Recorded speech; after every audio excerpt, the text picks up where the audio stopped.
C'est le cours sur le cadeau du judaïsme à l'humanité. cadeau de judaïsme. Bonjour à tous, chers amis. Nous sommes le lendemain de Rosh Chodesh Kislev. C'est pas grave, t'as l'autre, ça va, c'est pas la fin du monde. Ça va, t'as pas pris du poison. Bonjour à tous, chers amis. Nous sommes aujourd'hui le 2 Kislev, le lendemain de Rosh Chodesh. Un mois merveilleux, un mois de Géoula, un mois de délivrance. Et c'est ce qu'on parle dans le chapitre 37 de Tanya.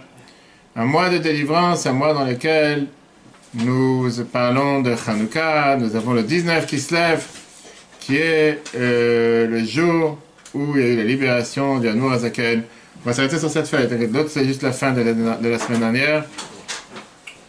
Et c'est le mois dans lequel on va parler avec tous les miracles qui se sont passés dans ce mois, inclus hier, il y a 43 ans, quand le Rabbi est sorti pour la première fois après la crise cardiaque, qu'il a eu en 1977. Donc c'est un mois de bonnes nouvelles. Et si Dieu veut, un mois de bonnes nouvelles pour tous les peuples juifs, partout où ils se trouvent. Et si Dieu veut, on partagera que des bonnes nouvelles dans ce mois. Un mois positif. Pour juste rappeler ceux qui ont les mémoires courtes, parce que je ne peux pas me retenir des choses dans lesquelles je ne peux pas, c'est trop dur. Quand on avait entendu le cher président il y a à peine 2 semaines qui disait que le mois de novembre, il y aura 9000 morts.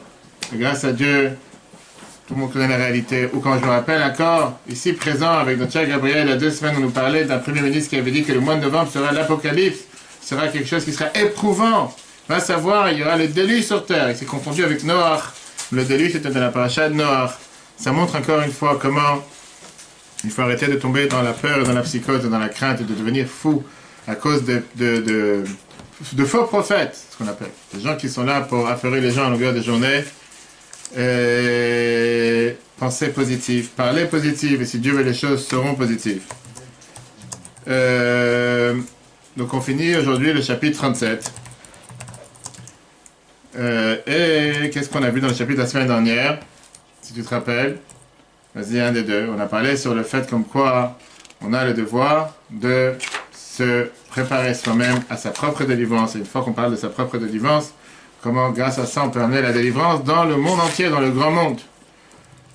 Et donc, on avait vu exactement comme les 365 mitzvot négatives correspondent aux 365 vaisseaux, 248 mitzvot positifs correspondent aux 248 membres. Et donc, c'est exactement ce qu'on a besoin, par ça qu'on se raffine soi-même, par ça qu'on travaille sur soi-même, par ça qu'on amène sa propre délivrance. On amène la délivrance au grand monde et c'est ce qu'on va voir aujourd'hui. Parce que la question qui est demandée, il ne faut pas se voiler la face. Nous sommes rien de rien, de rien, de rien, de rien sur cette humanité tout entière. Pas seulement l'humanité en termes d'humains, pas seulement dans le grand monde. Et que tout ce que tu as avec les minéraux, les végétaux, des milliards et des milliards d'êtres que Dieu a créés, qu'est-ce qu'une seule action que tu viens de faire en faisant une bracha sur manger avant, tu as changé le monde et tu te la racontes en disant que ça tu vas amener la délivrance dans le monde. N'importe quoi, de quoi tu parles. C'est pas ça qui va changer le monde. Deuxième question qu'on va voir aujourd'hui. Si on dit qu'à chaque fois qu'on fait les mitzvot, automatiquement on amène la délivrance dans le monde, et c'est pour ça qu'on doit faire 613 commandements. Comment est-ce possible de faire 613 commandements? J'ai une personne qui m'a demandé cette question hier. Presque impossible. Aujourd'hui on n'a pas le temps, on ne fait pas les mitzvot correctement, on ne fait pas les mitzvot comme on aurait dû les faire. Et donc si c'est comme ça, on est loin du compte. Ça veut dire que jamais ma chère va pouvoir venir, puisque de toute façon on n'a jamais fait les 613 commandements.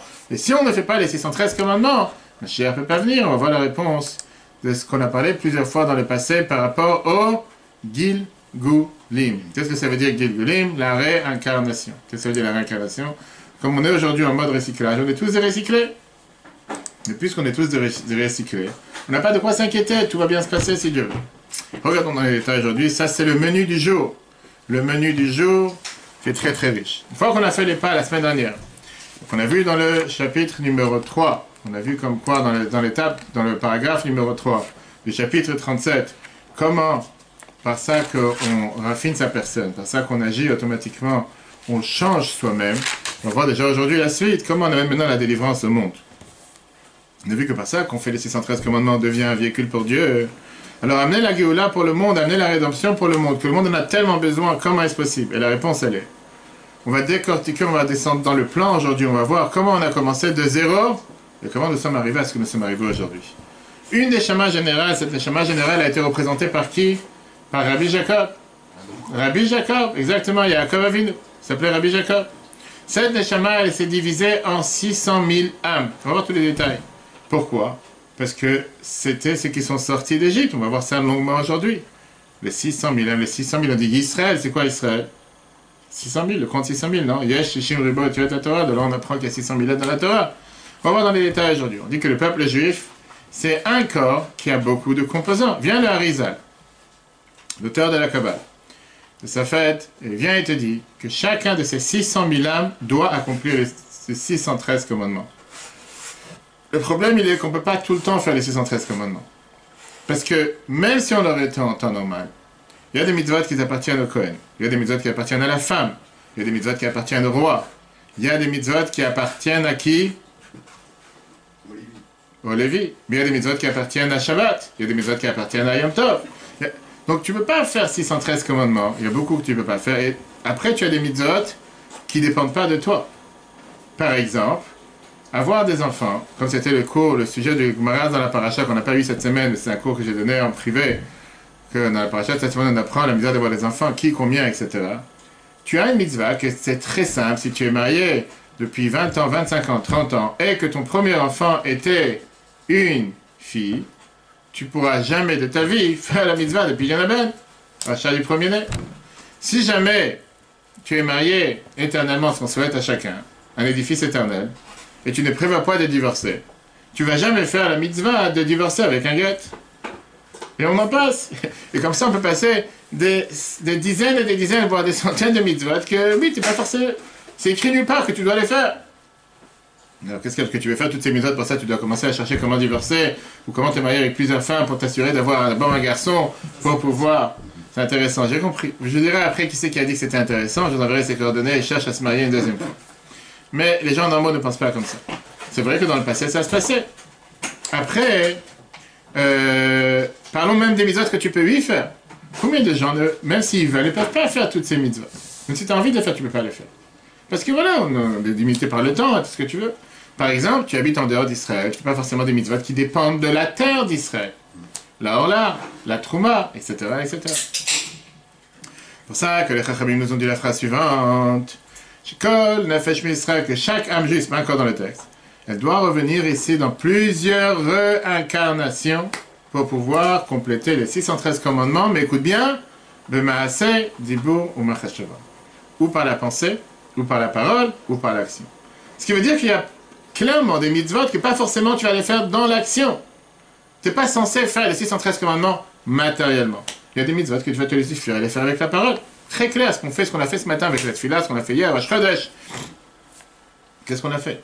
Moussaf de Rosh Chodesh. Ça n'a rien fait. On va pas mettre korbanot qu'on fait tous les matins. C'est quoi? Tu es en train de faire la mitzvah des korbanot, la mitzvah de Moussaf, avec la parole. Tu as fait la mitzvah, la Torah te dit clairement, c'est ce qu'on dit dans la tefila tous les matins. On est shalma parim sfatenu, que par ça que tu fais la tefila, tu remplaces les korbanot et c'est considéré qu'il lui écrit voilà, comme si tu as amené un korban là, etc. D'accord? Donc comme je viens de dire, les 613 commandements, tu peux les faire par la pensée, la parole ou l'action. De la même manière qu'on voit qu'on doit sanctifier nos membres, comme on a vu la dernière fois, à travers les mitzvahs qu'on fait avec nos membres, et plus tu fais une mitzvah avec un membre, plus tu es capable de sanctifier, de raffiner tes membres et automatiquement t'élever à un niveau supérieur. La même chose avec les neshama du peuple juif, qu'on doit sanctifier tout le peuple juif par les 613 commandements. Quand une neshama, une seule âme, a réussi à faire les 613 commandements, avec la réincarnation des différentes âmes à travers les générations, on va entrer dans les détails tout de suite, automatiquement cette âme elle a été libérée, et automatiquement ça fait amener un effet, comment on appelle ça, un effet domino, on va tout de suite parler de l'effet domino et de l'effet papillon, qui fait en sorte que si chacun remplit ces 613 commandements à travers les générations passées, automatiquement, ma chère, il arrive. Maintenant, la question qui est dérangeante, c'est que tu n'as pas d'autre manière d'expliquer les paroles du Harizal que de cette manière. Parce que si tu n'es pas d'accord avec ce contexte du fait qu'on nous sommes tous de réincarnation des âmes précédentes et comme ça on complète les 613 commandements, comment est-ce possible qu'à ce moment-là, comment nous pouvons faire les 613 commandements? Parce que chaque juif de chaque génération doit faire les 613 commandements. Aujourd'hui, tu n'as pas de temps, comme on a dit, on ne peut pas faire beaucoup de mitzvot. Deuxièmement, il ne faut pas se voiler la face. La grande majorité du peuple juif ne fait pas des mitzvot en temps normal. Et Rambam, qu'est-ce qu'il te dit, Maïmonide? Iftich la Torah, elle a promis. Chez Sof Israël, la Sot Tshuva, ou Miyad Enigalim. Que le peuple juif va faire Tshuva à la fin de l'exil et on va tout de suite être délivré. La question, elle est, si c'est comme ça, qu'est-ce qui se passe avec les avérotes, avec les péchés qu'une personne fait? Tu veux dire que tous les juifs font que des mitzvot? C'est très bien à réaliser, c'est pas comme ça. La réponse, elle est que le bien reste éternel. Le mal s'évapore. Le mal s'évapore, le mal ne reste pas de manière éternelle. Le mal disparaît. Dieu est éternel, les mitzvot sont éternels. Quand tu fais une mitzvah, la mitzvah reste ici éternelle. Et ça s'accumule avec les mitzvot que tu as fait précédents, dans les corps précédents, dans les réincarnations précédentes, dans les neshamot précédentes. Alors que le mal, c'est momentané. Le mal, c'est pas quelque chose qui reste. Quand quelqu'un il fait un péché, quand quelqu'un il fait du mal, quand quelqu'un il devient, si on peut dire, impur, c'est pas quelque chose qui va se transmettre de génération en génération. La preuve est l'ADN, le corps. Pas parce que quelqu'un il avait un père ou une personne, un mère, un père qui fumait, que c'est 100% sûr que son enfant qui vient naître va avoir déjà des poumons esquintés parce que son père il fumait pendant 40 ans, il avait des poumons esquintés. On est d'accord ou on n'est pas d'accord? Pas d'accord? Pas parce que tu prends de la drogue à longueur de journée que ton fils il est drogué. Je ne vais pas parler de toi, mais des fois ça arrive. Il y a beaucoup d'autres choses. En deux mots, c'est pas parce que tu vis dans une atmosphère certaine que tu vois bien que dans les choses matérielles, ça se passe pas comme ça d'un endroit à l'autre. Alors que spirituel, c'est faux. Spirituel, les mitzvot que ton père il fait, ça porte bonheur pour toi aussi. Les péchés, pas forcément. Les péchés, ça reste pour son compte, ça passe pas dans ton compte. T'es pas d'accord, je pense que tu... Si tu reproduis, sauf c'est jusqu'à 3 si tu reproduis, c'est toi qui reproduis. Encore une fois, c'est pas que tu reproduis les péchés que ton père il a fait. Même si la Torah nous dit que parfois les enfants payent pour les parents ou le contraire, mais il y a le 3e verset qui dit que chacun paye pour son compte. Après, c'est pas le sujet d'aujourd'hui. Mais au final, les mitzvot, c'est quelque chose qui s'amasse. S'amasse, qui devient de plus en plus... Le compte, c'est pas un compte unique, le tien, mais c'est un compte de toutes les générations précédentes, alors que les péchés, non, c'est pas comme ça. Surtout, on l'a vu plusieurs fois, si tu te rappelles dans le Tanya, dans les chapitres précédents qu'on peut revoir sur l'application et Torah, comme quoi les péchés que tu as fait peur pendant 20 ans, 30 ans, 50 ans, tu as mangé du porc, tu n'as pas fait Shabbat, c'est ça que tu fais Teshuvah, ça se transforme en mitzvot. Donc automatiquement, le compte, il est gagnant de toutes les façons. Pas seulement ça, si tes parents, des grands-parents ont fait des bêtises ou ils ont fait des erreurs, grâce à tes mitzvot, tu peux réparer leurs erreurs. Par contre, le contraire, ça ne marche pas. Un péché ne peut pas effacer une mitzvah. Quoi qu'il arrive, tu ne pourras pas effacer une mitzvah. D'accord? Et donc, à travers les générations, quand on avance toutes les générations, on voit que au final, une neshama avance et une neshama fait les 613 commandements. Et donc, nous, aujourd'hui, il nous reste, on va dire, les finitions. Le plat, il est prêt. La sauce, elle est prête. Le plat, il est cuit. Maintenant, tu dois faire les décorations. Tu dois mettre une fleur par là. Tu dois mettre, je sais pas, une goutte de ketchup qui se tient debout, une carotte qui tombe pas. Et va savoir. Aujourd'hui, ça, c'est ce qu'on doit faire aujourd'hui.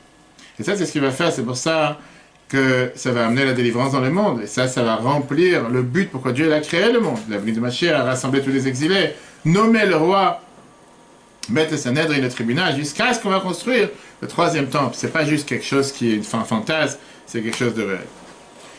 Ça, c'est ce qu'on va voir aujourd'hui. Alors, comment nos actions peuvent amener tous ces détails-là?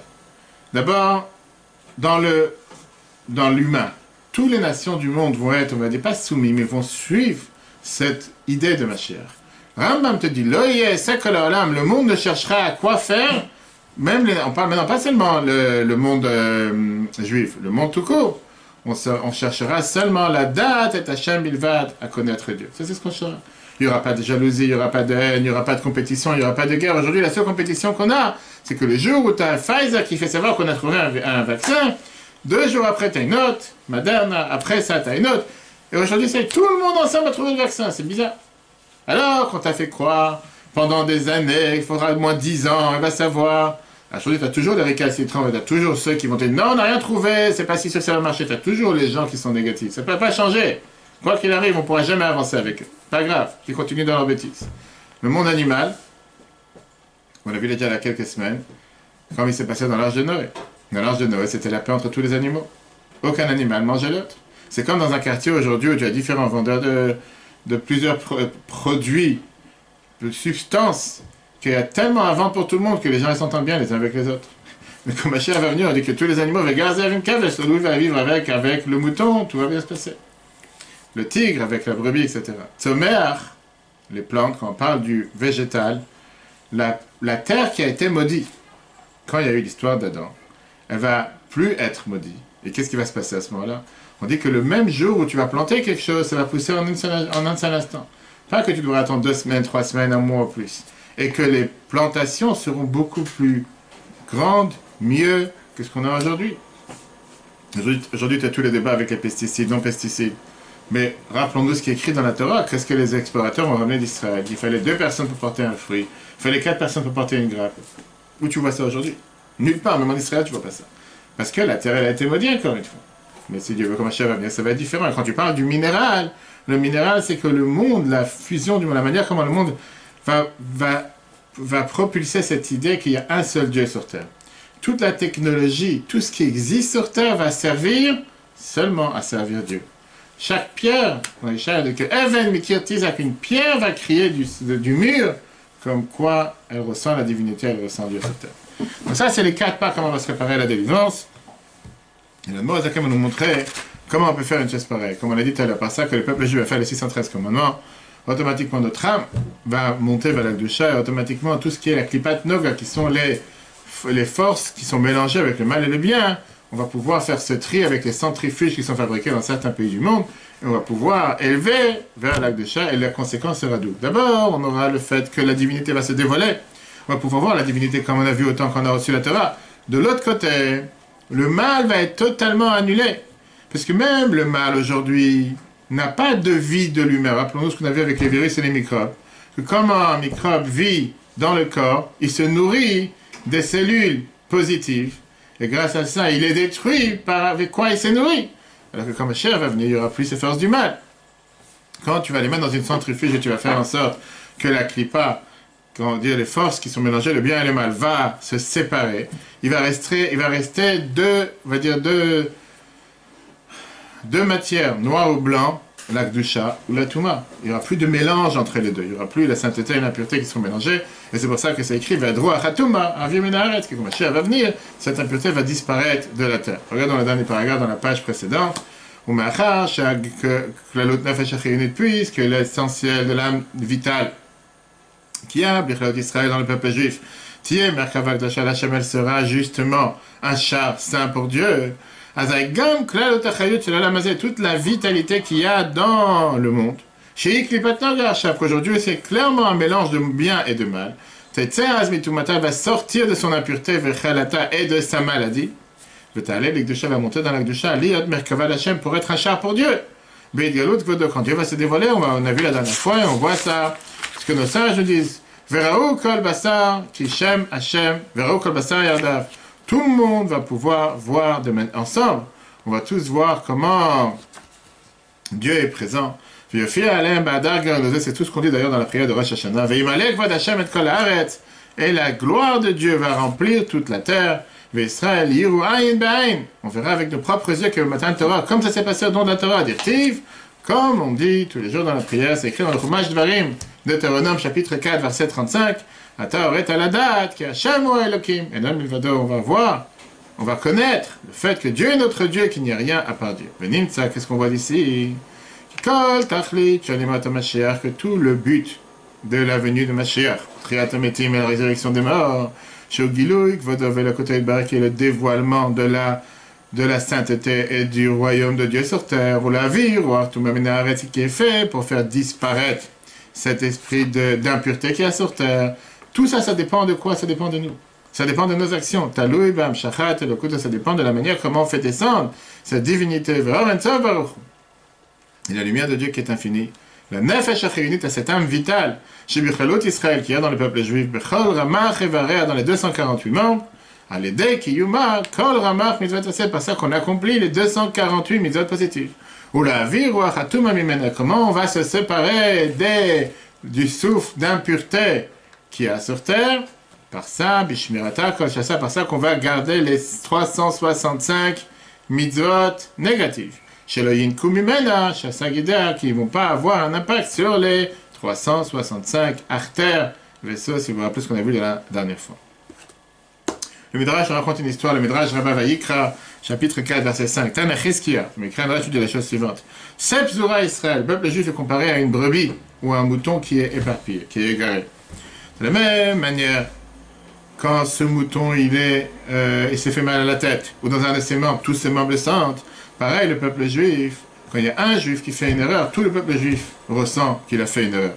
Viens Rabbi Shimon Bar Yochai, et Rabbi Shimon Bar Yochai te donne l'exemple, Machal, il venait Adam, un exemple avec les humains qui étaient assis dans un bateau, et une personne, il a décidé de prendre une perceuse, et il s'est dit, tu sais quoi, je voudrais tester la perceuse par terre, si ça marche ou ça marche pas. Et il a commencé à faire un trou. Ses amis lui ont dit, qu'est-ce que tu es en train de faire? Il a dit, que de quoi vous vous mêlez? J'ai payé mon carré VIP, j'ai acheté les billets plein tarif, la SNCF, ils ont dit qu'ils vont maintenant faire 100% pour Hanouka, ils vont avoir tous les trains sur Terre. On va avoir, pas seulement le carré VIP, mais les meilleurs carrés qui existent sur Terre. J'ai le droit de faire ce que je veux, c'est mon carré. Tu sais, des fois, tu es en, comment on appelle ça? Ceux qui ont le luxe de voyager business ou première classe ou la première, avec Air France, se disent, j'ai tout mon bloc, je fais ce que je veux, je peux démonter une porte, je peux démonter la vitre. Alors ils lui ont dit, Richard Baïcha, il a dit, mais l'eau elle va monter, elle va nous noyer à tout le monde. À cause de tes bêtises, tu es en train de faire un trou dans ta cellule, dans ton carré peut-être, mais à cause de toi, tout le bateau il va couler. Quel est l'enseignement, Richard Baïcha dit? Nous sommes tous dans le même bateau. Les effets d'une personne influencent sur le monde entier, ça a un effet, comment on dit ça, un effet... une boule de neige, on va tout de suite voir là, par rapport à la boule de neige, qui amène la délivrance au monde entier. Comme j'ai dit, le 17 novembre 2020, ça fait un an du 17 novembre 2019, le jour où le monde a découvert qu'il y avait un virus qui s'appelait le Covid-19, le coronavirus. Paix à son âme, comme on dit, que Dieu fasse qu'il disparaisse de la terre. Et combien de gens rigolaient à l'époque? Et combien de gens ne pensaient pas un instant que ça allait durer un an? Et combien de gens ne s'imaginaient pas le changement et l'affolement qu'elle allait avoir sur toute la planète? En se disant quoi? Une personne qui est partie dans une région, dans un quartier en Chine, il est parti prendre, va savoir si l'histoire est vraie ou pas. Tachlis, comme on dit, la réalité, elle est que l'impact d'une personne a un effet planétaire dans le mal. À plus forte raison que c'est un effet dans le bien. Combien de fois, des fois, on dit que le fait que l'effet papillon, ça s'appelle le fait que des fois, un papillon est en train de taper avec ses ailes, ça fait un changement dans l'atmosphère, qu'à la fin, ça peut amener une tornade ou ça peut amener un ouragan. L'effet domino, tout le monde le sait, c'est quoi? Tu fais tomber une chose, automatiquement tous les autres vont commencer à tomber. Boule de neige, c'est quoi une boule de neige? On dit que c'est une petite boule qui au départ c'était quelque chose d'infime, de tellement petit, qu'après ça s'est développé à des grandes proportions. Et il y a tellement d'histoires à travers notre... Comme j'ai dit, on n'a pas besoin d'avoir le corona pour savoir, mais à travers l'histoire, on a eu combien de personnes, qu'il y avait une seule personne qui s'est arrêtée, qui a fait arrêter les temps qui étaient à la place centrale en Chine, ou malheureusement, quand il y a eu l'attentat des tours jumelles à New York, comme je me rappelle, comme aujourd'hui, c'était quelques individus, si on peut appeler ça des individus, quelques animaux sur Terre, qui, à cause de la bêtise de quelques personnes, ont pu détruire et faire tellement de mal, ou bien le printemps arabe, qui n'a pas forcément été réussi, mais ça a commencé d'une personne qui s'est brûlée en Tunisie, et qui a engendré beaucoup de désastres. Et ça, c'est pour le côté mal. Combien pour le côté bien? La Mourazaken te dit, sache une chose, le but des mitzvot, c'est sanctifier le corps. 248 mitzvot positives, sanctifier 248 membres. 365 mitzvot, 365 vaisseaux. Quand tout le peuple juif va faire toutes les mitzvot, et comme on a vu tout à l'heure, c'est possible, pas parce qu'on est dans un mode qui n'est pas normal aujourd'hui, à ce moment-là, le monde va être totalement raffiné, purifié, et on va amener la délivrance sur terre. Sauf, comme j'ai dit tout à l'heure, la question que tout le monde se demande, comment est-ce possible? Et ça, c'est ce qu'on va voir aujourd'hui dans la suite. Pourquoi, comment est-ce possible? Parce qu'au final, on n'est rien de rien par rapport, on va voir les chiffres que la Risa nous donne. Des milliards de ce qui se passe sur la planète. Qu'est-ce qu'on veut sur Terre? Quand tu réfléchis un instant, tu dis, mais je veux absolument rien. Et le Rambam, Maïmonide, il vient te dire, la règle du jeu est la suivante. Le Olam Iré Adam Atzmo Shakul, Rabbi l'a rappelé ça des centaines de fois, cette halakha. Toujours une personne doit se considérer sur la balance. À ça, tout le monde entier sur l'autre moitié de la balance. Tu as fait une mitzvah, tu as fait balancer la balance du bon côté. Et si, malheureusement, le contraire, mais en tout cas, si tu as fait une mitzvah, le monde entier devient méritant et tu as amené au monde entier, tu vas vers cela. Parfois, des fois, tu te dis, qu'est-ce que ça va déjà changer si ce midi je vais manger kasher? Qu'est-ce que ça va changer si je vais venir écouter un cours de Torah ce midi? Qu'est-ce que ça va changer si je vais faire une pièce dans la tzaka aujourd'hui? Qu'est-ce que ça va changer si je vais faire une prière? Si je vais faire chemin avant de dormir? Faux. La Torah te dit que chaque action a un impact, pas seulement un impact important, mais un impact qui est un impact collatéraux, qui est un impact mondial, un impact global. Et c'est ça qui va faire basculer le monde vers le bien. Et c'est ce qu'on va tout de suite voir. On va tout de suite voir par rapport à comment une petite action qu'on peut faire peut avoir un impact sur le monde. Et la réponse, elle est, prenons l'effet d'un mariage. Ça, c'est la prochaine feuille. C'est quoi un mariage? Un mariage, combien de personnes participent à un mariage? Moi, j'ai eu la chance d'être au mariage de Gabriel. Le mariage de Gabriel, il y avait 500 000 personnes qui étaient là sur toutes les collines de Jérusalem, sur tous les trucs. Il y avait les gens visibles, il y avait les gens invisibles. Il y avait quand sa femme était descendue, elle est descendue du ciel. Tout le monde était en train de regarder sur la choupa. Je t'explique. Il y avait 10 000 personnes travaillant sur la choupa. Et tout d'un coup, tu entends une voix de l'arrière. Tu dis, on dirait qu'il y a une voix qui sort du ciel. et qui est en train de parler à Gabriel. Va savoir. Je ne sais pas d'où il a perché. Elle était en haut d'une montagne, en train de descendre. Je ne peux pas oublier, ça m'a traumatisé. J'ai jamais vu ça de ma vie. Ça s'est toujours passé dans cet endroit. Là, les gens qui descendent, tout le monde se tourne. Moi, je dis, le pauvre, il est le perché sous la choupa. Personne ne regarde. Tout le monde regarde de l'autre côté maintenant. Pas, la prochaine fois, mais la choupa de l'autre côté, c'est pas juste. Un mariage, il y a combien de participants? En général, c'est l'événement le plus important de la vie. Mais si tu penses que dans un mariage, tu as 200, 300, 400, 500 participants, 100, c'est faux. Pourquoi? Parce que tu as les participants dans la salle qui sont venus sur le show et tu as tous les gens qui sont là qui ont mis en place ces mariages. Moi, Zachary m'a nous décompté ça de manière tellement belle pour te montrer que des fois, il y a des choses que, à l'apparence, te paraît que tu as fait que telle chose. Regarde les détails. Dans un mariage normal, si tu as quelques centaines de personnes, même si tu as 1000 invités, et on a vu ça malheureusement les dernières semaines avec le confinement en Israël. Quand il y avait les limitations pour participer à un mariage, 20 personnes, 30 personnes, 50 personnes, combien de chefs pas de chefs d'hôtel, de patrons de salle disaient que ça ne vaut pas la peine de faire du mariage. Pourquoi? Parce qu'ils disent rien que le traiteur, il y a déjà 30 personnes. Rien que l'orchestre, il y a 20 personnes. Rien que les fleuristes. Si tu comptes tous les gens qui sont accessoires, mais qui doivent être là pour préparer le mariage, il n'y a plus personne qui peut venir au mariage. Laisse tomber, on ferme la salle. C'est pas que tu as 50 personnes, tu as les mariés et tu n'as rien d'autre. Même si tu as 50 invités, je parlais hier avec une amie en Israël qui doit faire le mariage de sa fille avant Hanouka, elle dit pour l'instant, parce qu'il parle, fermé, pas fermé, il me fait, ça se peut que ça sera dans mon jardin. Je fais, même si tu étais dans ton jardin. Et aujourd'hui, tu ne peux pas faire entrer chez toi plus de 10 personnes. Comment tu vas faire 10 personnes? Mignonne, tu es obligé d'avoir 10 hommes, il y a la femme. Tu ne peux pas avoir 10 personnes, qu'est-ce que tu vas dire? Ça fera 11. Et je pense, sans calculer déjà tous ceux qui sont tous aux alentours. Traiteurs, photographes, cuisiniers, ceux qui sont en train de faire la musique, ceux qui sont là pour nettoyer, la mise en place. Si tu vois, tu veux agrandir le cercle, tu as les chauffeurs de taxi, les Uber, les babysitters, qui sont venus pour garder les enfants dans la maison, louer différentes choses pour l'événement. Après, tu as tout le reste, les tables, les chaises, les couverts, les plantes, les fleurs, la choupa. Tout ça, c'est tout ce qui est autour du mariage. Et il y a deux composants importants, voilà, en vouloir, le khatan et la kala. C'est quoi le khatan et la kala? Le marié et la mariée.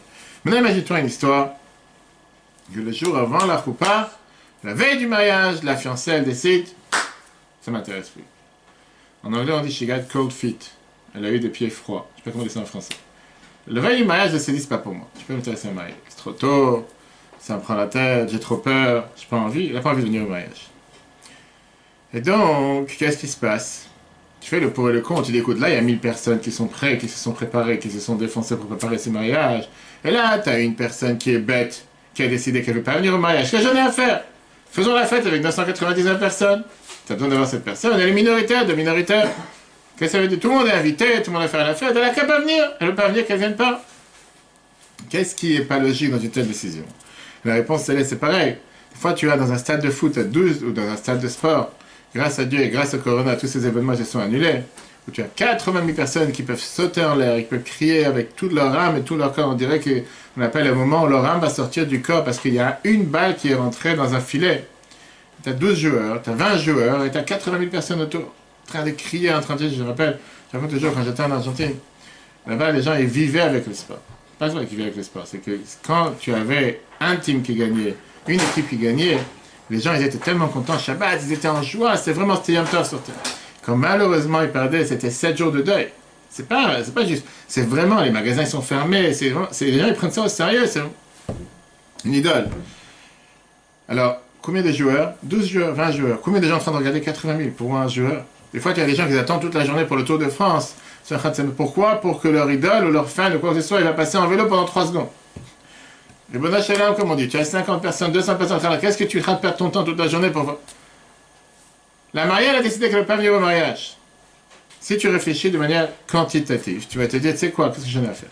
La fête, faisons la fête est belle, prends la tête, la mariée ne veut pas venir.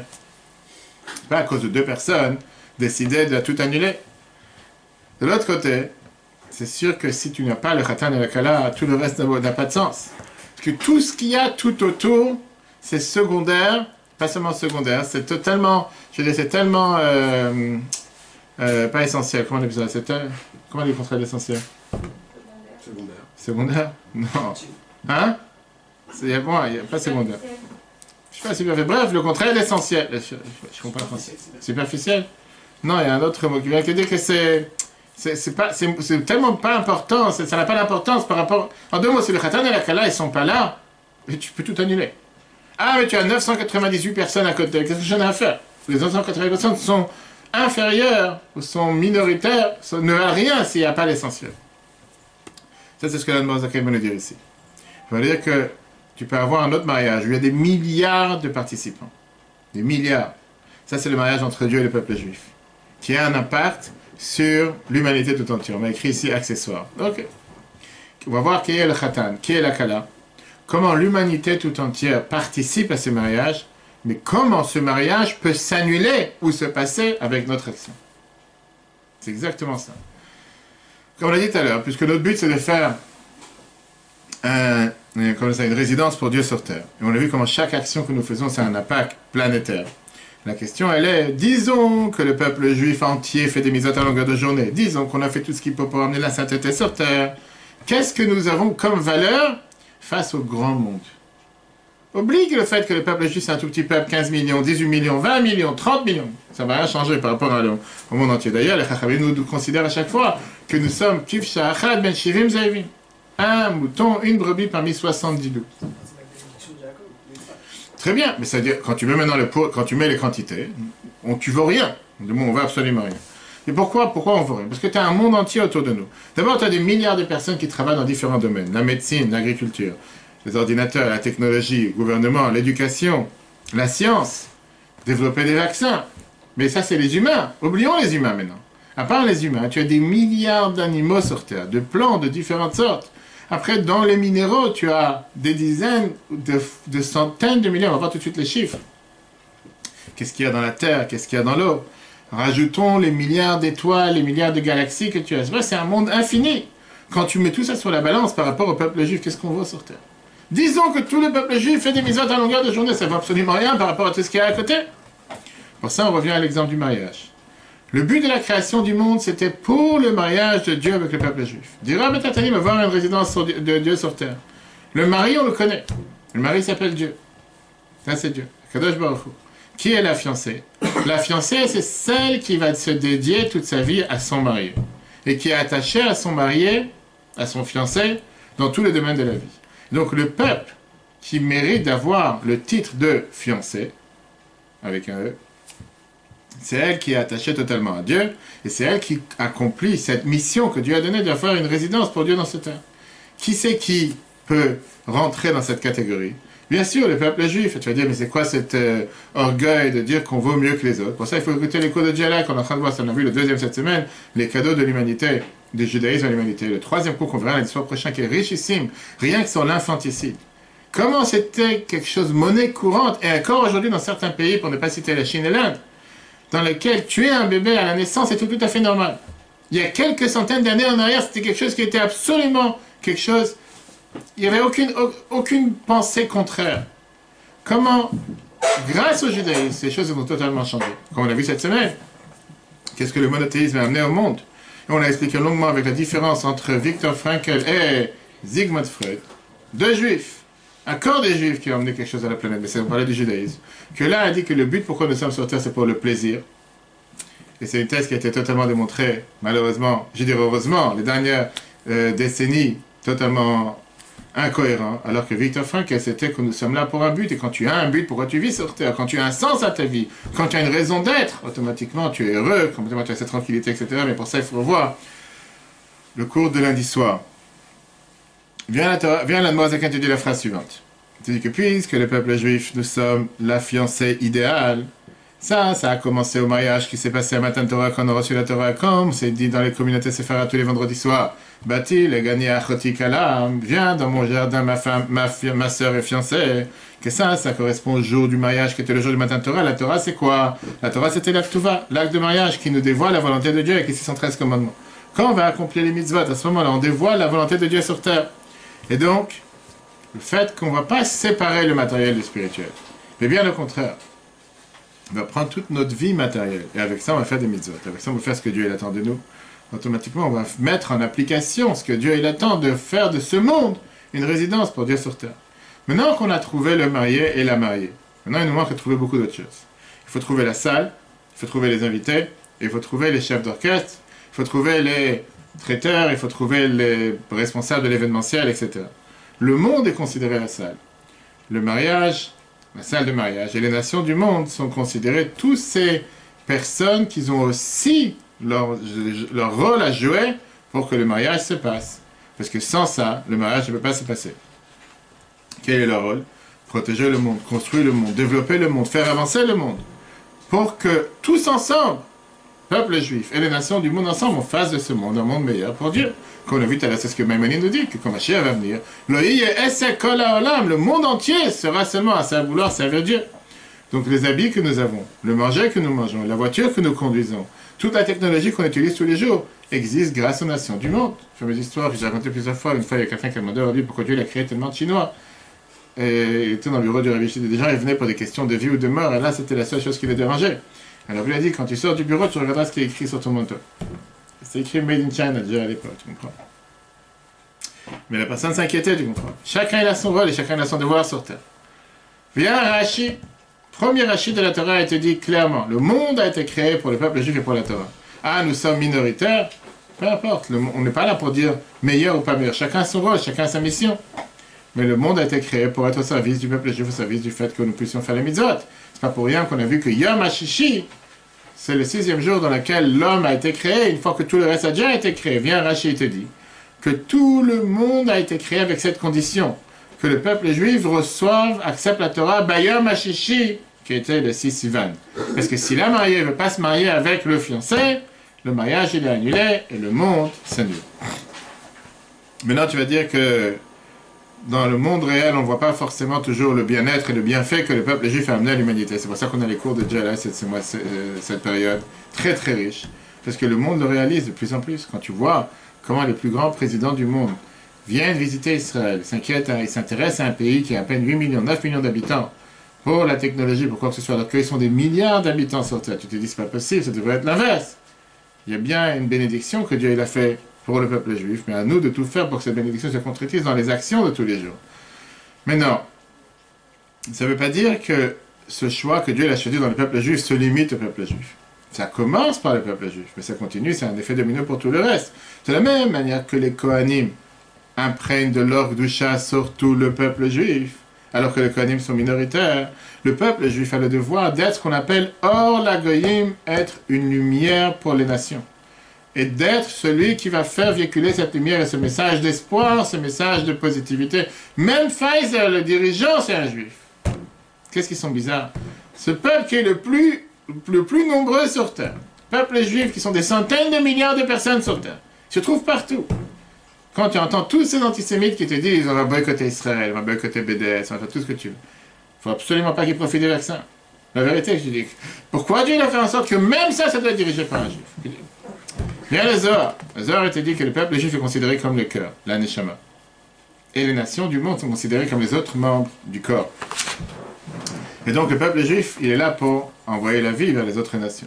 Tu vas me dire, tu sais quoi, moi ça suffit d'avoir un cœur, pas besoin du reste. Je comprends que celui qui parle comme ça, l'hôpital psychiatrique n'est pas suffisant pour lui. Tu as besoin de tout. Sauf qu'avoir des membres sans le cœur, ça ne vaut rien non plus. Non, on sait que le monde entier vit de cette manière assemblée, et que chaque action que nous avons, ça a un impact sur tout le reste. Maintenant, on va comprendre pourquoi toutes les actions que nous faisons n'ont pas seulement un impact pour notre-même, mais un impact pour l'humanité tout entière. Regarde comment la Noazakim va te déchiffrer ici, pour ça il faut être un bon comptable. Que puisque le peuple juif est créé pour... Le monde est créé pour le peuple juif. Et le monde dépend de ce que le peuple juif y fait. Puisque le peuple juif, on a dit tout à l'heure, qui est compté officiel dans la Torah 600 000 âmes, le monde, il est aussi décompté de la même manière. Donc chaque neshama, elle a son impact sur... On va tout de suite faire le compte. Et donc, on a le devoir d'agir constamment pour ajouter la Kedusha sur Terre, et comme ça, élever la partie qui dépend de nous sur la planète. Regarde la première paragraphe. Qui Kalot Israël, parce que le compte du peuple juif, c'est quoi? On a vu tout à l'heure. Shem Shishim Rebo, nous sommes 600 000 Neshamot Pratiyot. 600 000 âmes qui sont des âmes individuelles, comme c'est écrit dans le Sha'ar HaGilgulim, dans la Kabbalah. Que d'abord, il y avait une Neshama générale, c'était Adam, qui a inclus tous les âmes. Après, ça s'est divisé dans les 3 patriarches, Avraham, Yitzhak et Yaakov. Après, les 12 tribus. Après ça, les 70 âmes qui sont rentrées en Égypte. Ces 70 âmes, c'est devenu 600 000 âmes qu'on est sortis d'Égypte, que la Torah nous dit. Bien sûr, par les enfants, par les personnes âgées, etc. Très bien. Chol prat même, chaque détail des âmes juifs, kolel v'shayach lo achayut, il lui appartient la vie, shel chelek echad mishishim ribo, d'une partie des 600 000 qui ont un impact sur le miklalot alam, sur le monde entier, atalou benafsha achayonit, qui dépend de son âme vitale et alatol Hashem ba'aliyah, de l'élever vers Dieu, ba'aliyata, par ça qu'elle va monter vers le ciel. Dehaïn, ça veut dire, quand tu commences à utiliser dans ce monde n'importe quelle chose que tu utilises, le tzorer gouffo pour ton corps, le nafsha achayonit, et pour son âme vitale, pour l'utiliser pourquoi la vodat Hashem pour le service de Dieu, que gon, par exemple, achila, manger, shtia, boire, vedomem, et les choses qui lui ressemblent, vedira, un appartement, une maison, vechol, klitash pesha, et n'importe quelle chose que tu utilises. Mais quand chaque chose de ces choses profanes, tu les utilises pour servir Dieu, qu'est-ce qui se passe? Tu élèves toutes ces choses vers l'Akdusha. Et ça montre que, automatiquement, parce que ça élève le ciel, qu'est-ce qui se passe? Qu'est-ce qui se passe? Le monde entier devient prêt pour la délivrance.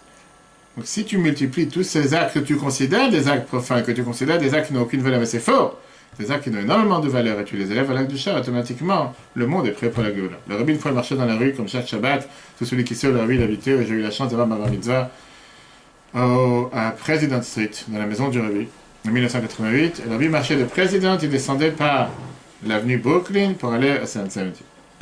C'était le même chemin, c'est deux blocs. Un bloc, Brooklyn, un bloc, deux blocs, et après President. Et les gens, en général, ils savaient quelle heure le rabbi était pointilleux, il était, je veux dire, dans l'heure, c'était l'heure, 10h, c'est 10h précise, 3h15 mincha, 3h15 mincha.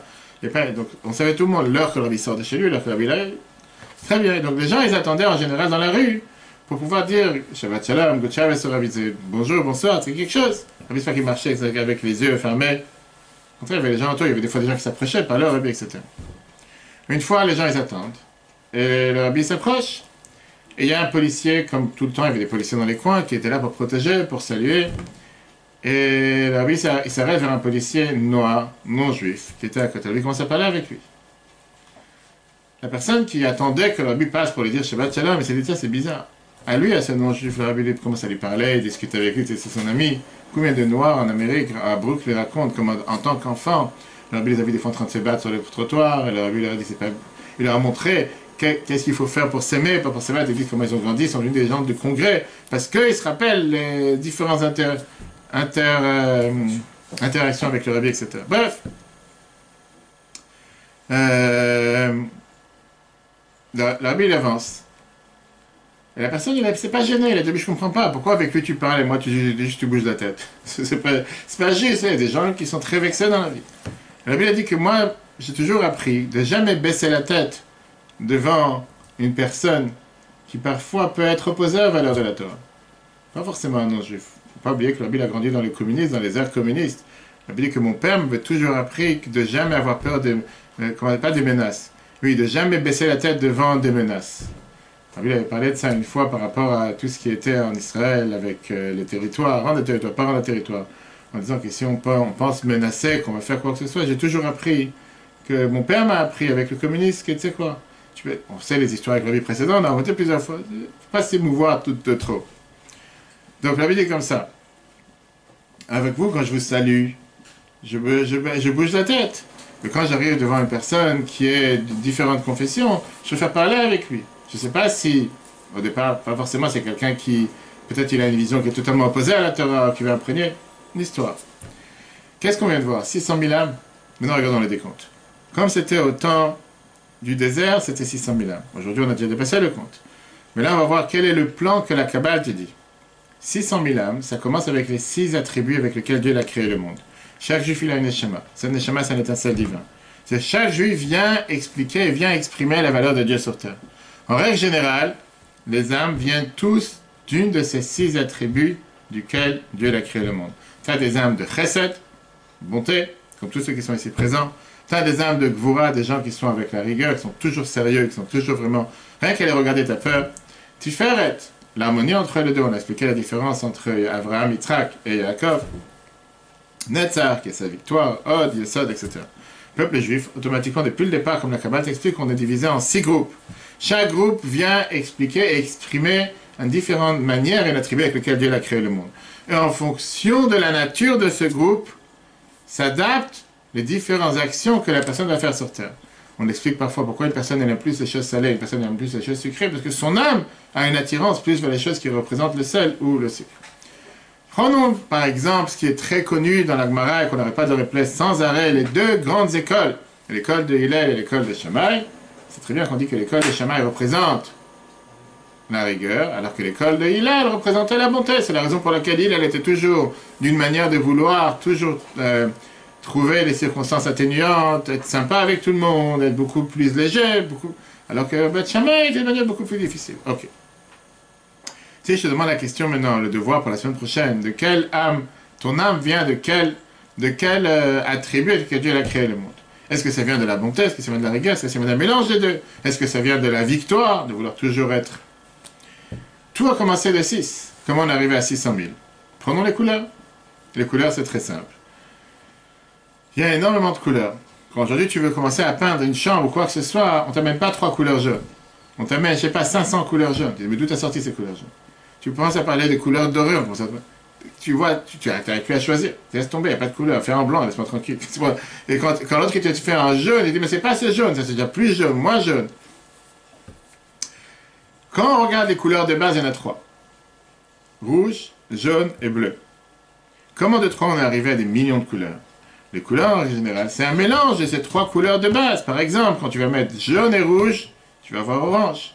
Quand tu vas mettre jaune et bleu, tu vas avoir vert. Rouge et bleu, tu vas avoir violet, etc., etc., etc.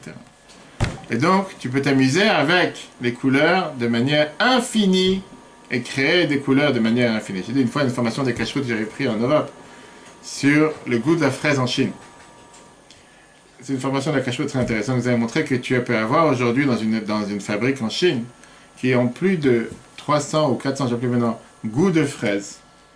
Que la fraise n'a jamais été proche de ses goûts et ses goûts n'ont jamais été proches à la fraise. Pourquoi ils ont différents goûts? Parce qu'ils ont un goût de fraise qu'ils utilisent pour les yaourts, un goût qu'ils utilisent pour les bonbons, un goût qu'ils utilisent pour les gâteaux, un goût qu'ils utilisent pour les glaces. Et c'est chaque fois un goût différent. Tu peux dire, il y a un goût de fraise, tu le mets partout. Non, goût différent. Va comprendre. Ça, c'est les goûts de base, pardon, les couleurs de base qui sont les 6 attributs avec lesquels Dieu a créé le monde. C'est intéressant qu'on sait très bien que les couleurs, je veux dire, les attributs ont aussi leurs couleurs. On l'a vu. Non? Non? Plus après les Zohar, on l'a vu. Dans le temple. Dis-moi, on n'a pas fait des illettrés ici. Dans le temple, avec les 12 pierres qu'il y avait sur le pectoral, non? Chaque tribu qui représentait une autre attribut avait une autre différente couleur. On sait que la rigueur, la gvoura, représente quoi? Le rouge. Et on sait que la bonté représente quoi? Et c'est la raison pour laquelle? Pour ça qu'on ne mélange pas le lait et la viande. Ça y est ou pas? Vous avez pas... On se rappelle de ça? On a vu ça avec cours différents. Une des raisons pourquoi on te dit que quand tu manges du lait, d'abord, tu te rinces la bouche pour les sfaradim, après tu peux manger de la viande. Quand tu manges de la viande, d'abord, il faut attendre 6 heures. Pourquoi? Parce que la Kabbale te dit que quand le socle, le lait qui fait allusion au chesed à la bonté, quand le socle est bonté, à ce moment-là, même si tu mets de la rigueur dessus, ça s'évapore ou ça disparaît dans la bonté. Par contre, quand le socle est rigueur, rouge, le sang, la viande qui représente la rigueur, ça c'est la première base. Ça prend beaucoup plus de temps pour que le lait après vienne se dissiper à l'intérieur. C'est pour ça qu'il faut attendre 6 heures. Ah, comment se fait-il que le lait vient de base? Dis-moi, il faut que je fasse tout le cours. Mais tu étais là, tu es en train de dormir. Comment ça se fait que le lait de la base vient de quoi, le lait? Il vient de où? De la vache. Une femme, ça vient pas de la vache. D'accord? En règle générale, ça vient de quoi? Dans les mamelles, c'est quoi? Tu as déjà ouvert une fois une mamelle, c'est quoi? Du sang. C'est du sang. C'est des veines. J'ai mon fils, Leibel, qui a 2 ans et demi, qui, quand il voit les veines sur la main, il dit il y a du coloriage. Il n'a pas compris qu'il y a des veines bleues. À l'intérieur, c'est du rouge. Comment du sang vient du blanc? Ça sera un autre cours. On va voir le cours dans l'application du Torah. C'est tout un cours sur les différences entre le chesed, la bonté et la rigueur. Ok, je vois qu'il faut tout répéter, c'est comme ça. En tout cas, la Kabbale vient t'expliquer que puisque les couleurs sont les 600 000 âmes, il y a ce qu'on appelle dans la Kabbalah, dans la Chassidut respectée, qui est Itkalelut. Itkalelut, il y a le mot à l'intérieur qui veut dire un klal, une règle générale, ou kolel, qui englobe tout. Je veux dire que chaque attribut avec lequel Dieu a créé le monde englobe à l'intérieur d'elle les 10 attributs qui en découlent, comme on verra si Dieu veut la prochaine fois dans tous les détails. Mais terminons aujourd'hui. Que si tu prends 6 attributs x 10, parce qu'on a dit que chacune d'eux est composée des autres 10. D'ailleurs, on le voit dans le Sfirat HaOmer, qu'on a l'habitude de faire chaque Pessah, 7 x 7. Au départ, on commence, on dit qu'on a Chesed Shebe Chesed, Gvura Shebe Chesed, Tiferet Shebe Chesed. Même dans la bonté, tu retrouves la rigueur qu'il y a dans la bonté, l'harmonie qu'il y a dans la bonté, etc. Donc là, tu as 6 x 10 égale 60. Ces 60 mêmes, ils sont aussi incorporés d'autres 10, ça fait 600. Eux-mêmes deviennent 6000. 6000 devient 600 000. Et après, on verra tous les décomptes la prochaine fois. Comment de ça devient ce qu'on appelle, dans le langage kabbalistique, on a les shorashim et les anafim. On a les racines et on a les branches. Tu peux commencer d'une graine, une seule âme, qui était l'âme d'Adam Arishon. De ça, tu as développé avec les autres âmes, qu'on est arrivé à 70, 600 000, de là tu as le tronc. Du tronc, tu as les branches que tu dois faire l'élagage tous les hivers, et c'est à chaque fois, c'est en train de couper les bras, et ça repousse. Et ça, c'est sans arrêt jusqu'à tous les âmes que nous avons aujourd'hui. Et le mot Zakher va nous expliquer comment tout ça, ça se développe jusqu'à la manière pourquoi Dieu, il attend aujourd'hui de chacun d'entre nous qui nous sommes la branche de la branche de la branche de la branche qui est infinie par rapport à d'où ça a commencé. Mais notre devoir de réparer ce qu'on a devoir de réparer pour pouvoir préparer ce monde comme le monde doit arriver sur l'avenir de Mashiach, en commençant en réparant la branche. Parce que si tu ne vas pas, qu'est-ce qui va se passer? Si tu ne vas pas faire l'élagage de la branche, alors dans l'arbre, il faut couper, mais on ne parle pas maintenant de couper. Si tu ne vas pas réparer la branche, ça risque de faire comme on a essayé avec le cerisier, perdre son âme, qui est totalement mort et qui doit l'enlever bientôt. Que parce qu'il y a une branche qui était morte, et qui ne se sont pas occupés, ça a eu un impact sur la deuxième branche. La deuxième branche, on a vu ici aussi dans les sapins, je pense que à la rentrée, il y a le grand trou. Au départ, il y avait un sapin qui était malade. Celui qui était malade, ils ont mis du temps à l'enlever. Ça a rendu malade les autres. Aujourd'hui, il faut enlever toute la rangée. De l'autre côté positif, par ça que tu répares une seule branche. Par ça, automatiquement, tu fais en sorte que la grosse branche se tient, que le tronc se maintient, et que toute l'humanité est réparée. Et ça, c'est l'effet domino et l'impact que nous avons chacun d'entre nous, et la force que nous avons pour changer l'humanité tout entière. Et ça, on le verra, si Dieu veut, la prochaine fois. Et après, on verra la dernière partie du cours 37, qui est la raison pourquoi, puisque l'argent c'est le nerf de la guerre, on va comprendre l'importance de la tzaka pour faire venir Mashiach. Mais ça sera si Dieu veut la prochaine fois. Le cours sera en replay sur l'application et Torah. Très bonne journée à tous. Chodesh Tov, on a le lendemain de Rosh Chodesh. Qu'on puisse toujours partager que des bonnes nouvelles, en parfaite santé, le mois de la Géoula, le mois de Hanouka, le mois des miracles, le mois de la lumière, qui va chasser l'obscurité. Si Dieu veut mettre bas dans ce prépa, pour faire venir Hanouka chez tout le monde à la maison, en envoyant des centaines de kits et de fioles dans tout le département et au-delà pour s'assurer que les gens qui ont peur de ne pas pouvoir sortir Hanouka parce qu'ils vont acheter juste le sapin mais pas le reste, on va s'assurer qu'ils ont Hanouka chez eux à la maison. Bonne nouvelle à tous et à la semaine prochaine.